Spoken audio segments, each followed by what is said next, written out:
Mike tucked his copy of the newsletter under his arm as he walked into work. His news didn't make the front page, of course. That page was always reserved for other upper-level officials, but it was clearly laid out on the inside spread. The new equal opportunity policy now included sexual orientation along with the zero-tolerance policy. This is the ammunition I've been waiting for, and if any questions arise about who's calling the shots here, all you bigots have to do is check out the announcements on the same page, which shows I am not alone in this. This is Strength in Numbers. Gay and Lesbian Support Group, hosted by Mike Anderson. When? Monday, September 14th, 1994, at 3 p.m. Flight Attendants Union Hall, Minneapolis, Minnesota. Oh, this is going to be fun. Mike smiled and waved at two former drinking buddies. They looked at him like a deer caught in headlights. At the time clock, the usual frenzy of chatter quieted as he pulled his time card from his slot and punched it. The only one to make eye contact was Tom, his director, who stood outside of his office and observed Mike as he entered the shop area. All eyes were on him as he made his way to his workbench. The only one brave enough to approach him was Roger, the old fart who took Mike under his wing when he first transferred to this department. "Is that you starting up this gay group?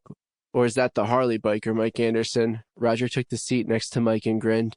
"Yeah," Mike smiled unabashedly. "You know me, always stirring up some kind of trouble. But," Roger hesitated, "so you're gay too then? I mean, it doesn't matter to me, it just explains why you're not married." Mike grinned back at Roger and said, "Gay still means happy, doesn't it?" Mike teased. Roger, with his genuine explosive humor and smile, eased most of the shop tension with his laughter that roared throughout the shop. "Yes, Roger, I am gay too." He spoke loud enough for everyone in the room to hear as well. "I've been working behind the scenes to make sure HR includes sexual orientation in the corporate equal opportunity policy before coming out. It's time to change the culture around here.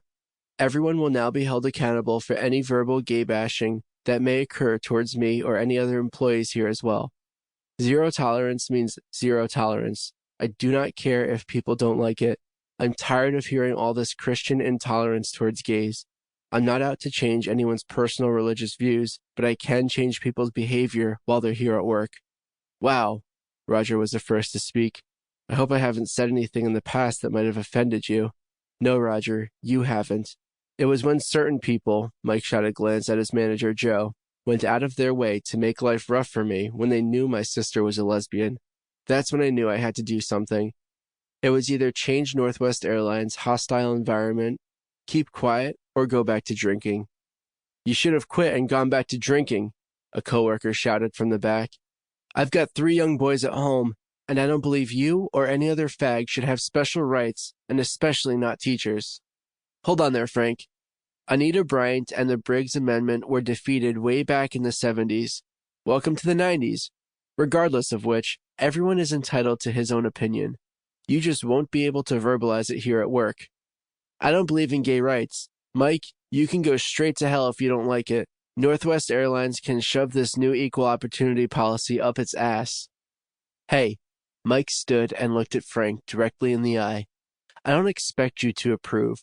I'm not out to change your values either, but what I hope to change is your attitude here at work. Now, I've met with all the union presidents, and I have upper-level support from executives all the way down to our managers. So if you want to challenge me, then that's your God-given right. Just be ready to face the consequences." Frank looked at Joe. "Is this true?" Joe hung his head. "I'm afraid so, Frank." He glanced at his watch without really seeing it. "Okay, Mike, I think you've wasted enough of our time. Get back to work, everyone." He retreated to his office and slammed the door.